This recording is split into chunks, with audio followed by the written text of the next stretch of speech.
Manovra sulla sanità, c'è chi parla già di bluff. Le 30.000 assunzioni, il rinnovo dei contratti, la detassazione delle indennità di specificità, traguardi ambiziosi ma irraggiungibili senza un adeguato incremento di spesa. Promesse mancate per il Partito Democratico del Veneto che si aggiungono al DDL liste d'attesa che giace privo di investimenti. Così il segretario Dem Veneto Andrea Martella, che ha annunciato per sabato l'assemblea congiunta del Partito Democratico sull'autonomia per le regioni Veneto, Piemonte e Lombardia e che oggi ha duramente criticato la manovra. Ci sono solo 900 milioni, e cioè anche nella nostra regione arriverà pochissimo.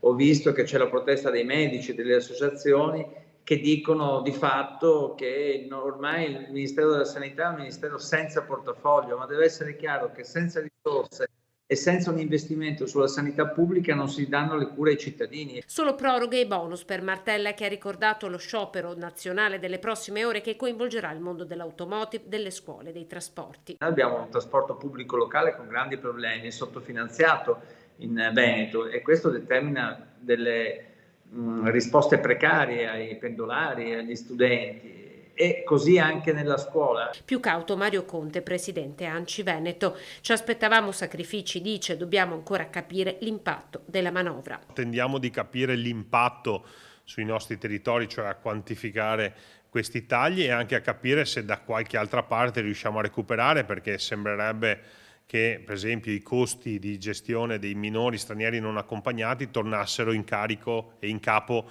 al governo e non più ai comuni, che questo ci consentirebbe di liberare delle risorse per il sociale. Siamo un po' preoccupati perché i comuni veneti, da sempre virtuosi, non possono permettersi alcun taglio, perché significa dover sacrificare i servizi.